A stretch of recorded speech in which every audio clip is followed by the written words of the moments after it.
Hi guys, welcome back to our channel. I'm Josiah Ariyama, and today I would like about 5 to 10 minutes of your time to talk about George Herbert Mead and symbolic interactionism in conversations that don't help with making friends or trivia.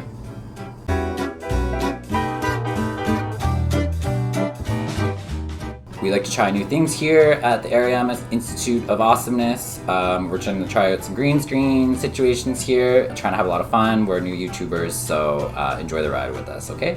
So today I want to talk about symbolic interactionism. It's such a huge field or theory of study, so it's going to be very specifically focused on the father of symbolic interactionism, George Herbert Mead, and specifically his dissertation or his theories on the self and self-identity.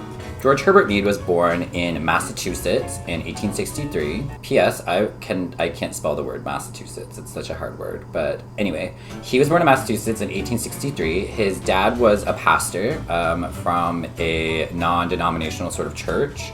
So unlike the Catholic Church or like the Mormons or anything like that, there was a lot of sort of like leeway in interpreting the Bible. He was a very well-read man. He loved philosophy, that kind of thing.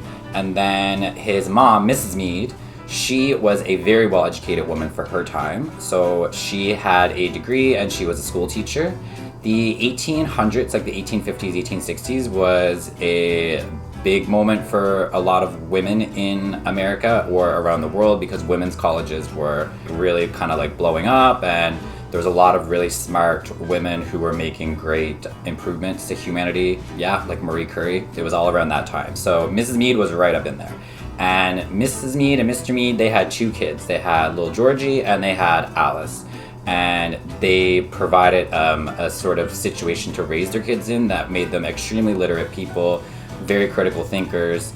And you can see this in a lot of Mead's writings. There's religious overtones in a lot of his work. There's a lot of discussion about man's relationship to God, but he also really loved science as well. When Georgie graduated high school, he went to the same college as his mom in Oberlin College. He got his bachelor's, and he actually ended up working for the railroad for a while, for like 3 or 4 years, to save up money to go to Harvard, honey. And even in 1880, Harvard was a BFD. That was a big deal to go to Harvard back then too, so Georgie was like really, really smart. After he graduated from Harvard, he started teaching at another college in Massachusetts, and that's where he started hobnobbing with like all the smarty pants people and really kind of like honing in on like what his theory was. And it was mostly about the self identity and the process of like how do people come to know who they are? How do you gain self-awareness, or how do you come to judge other people? And his friends were like, wow, you're really smart. So they all kind of together went to Chicago, and he got hired on as a professor in the Department of social psychology, I think, without a dissertation, which is a really, really big deal because in George's work, he actually never published anything. All of his works and thoughts were collected and published by his students or by his contemporaries after his death. But he is sort of the father of symbolic interactionism and one of the fathers of modern sociology in America. Yeah, he was badass, man. And that is where the Chicago School of Sociology comes from, is George Herbert Mead's work. So when you think about symbolic interactionism, like what does it mean? Like finally get to the point, right? So symbolic interactionism is observed through two things. So pragmatism and behaviorism. There's more things, but to boil it down, it's pragmatism and behaviorism. And they sound like maybe scary words, but they mean exactly what they sound like. Pragmatism is a very pragmatic way of thinking. So that is like, what time do you get up for work? What do you wear to work? How do you act at work? They're decisions that are very transactional. George Herbert Mead, little Georgie, he was very into science, and he was also into the theory of relativity. So every action has a reaction, that kind of thing. So he believed that informing ourselves, it happened through a process that was very pragmatic, but would ultimately define who we are. And our behavior is sort of the patterns of the actions that we take are pragmatic. So the time you get up to work, the way you get to work, that whole thing. That is the beginnings of symbolic interactionism and the discovery of self-awareness.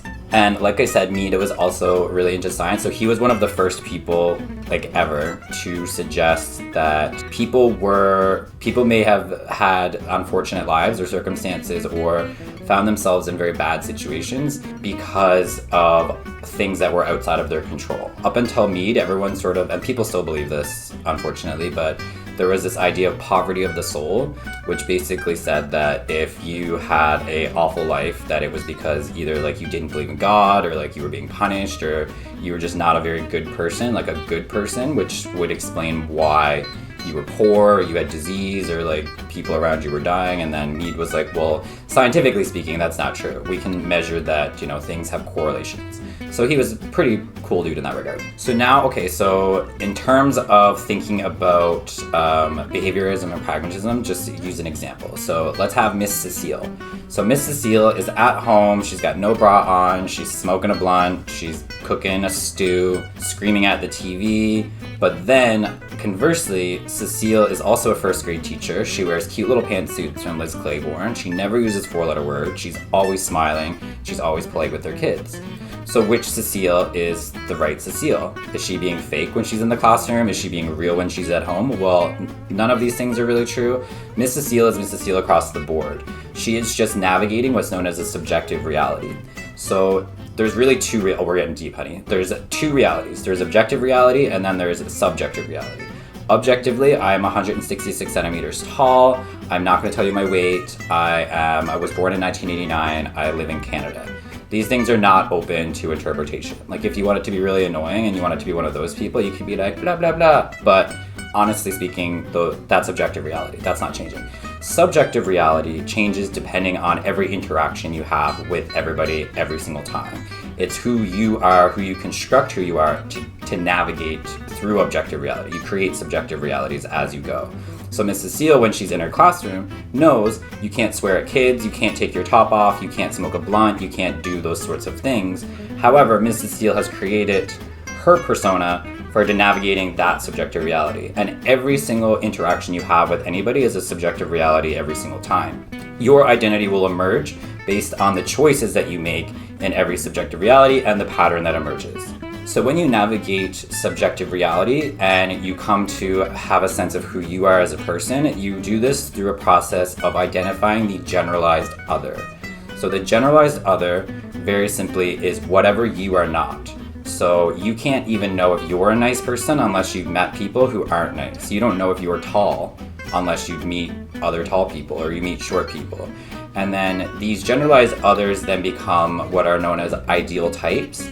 So it's kind of like place markers in your mind. So for example, I am not Heidi Klum for just a couple reasons. But Heidi Klum is an ideal type in my mind of like what a pretty blonde supermodel looks like. And then that is how I sort of can compare myself to, I know that I'm not a pretty blonde supermodel like Heidi Klum. Or people are very nice or very sweet. These people become ideal types in your mind. They become generalized others. And as you collect ideal types and as you identify more and more generalized others, that is how each and every person grows to have their ultimate self-awareness. And your identity ultimately is created through all of these experiences that you have interacting, social interactions, symbolic interactions. Every time that you have an interaction with anybody or in any situation, there are symbols that are used. There's words that's used, there's gestures that are used, body language, attitudes, like slang, like these are all symbols. And that's where the term symbolic interactionism comes from. So in conclusion, what are you thinking? You're thinking, who the fuck cares? And you're also thinking, wow, that's really simple. That sounds like a very common thing. Like, why talk about all of this? Well, the reason is because this stuff was being published around like the 1920s. And back then it wasn't common knowledge. People didn't really have thoughts like this. And sociology as a science didn't really exist at that point in time. There were sociologists before, and I guess in theory sociology existed, but as a social science, it was these were very new things. So as I said, George Herbert Mead actually never published anything in his life. He published no dissertations. He did work at the University of Chicago, I believe, from 1894 until his death in 1930. And his students and contemporaries published 4 of his works. One would be on the self, and then 3 others. And they're really, really fun. He would probably be one of my favorite sociologists when I was in school, and I really liked him, and I hope you enjoyed hearing me talk about him today. All right, thank you so much. Please like, comment, and subscribe, and hopefully we'll see you again soon. Bye!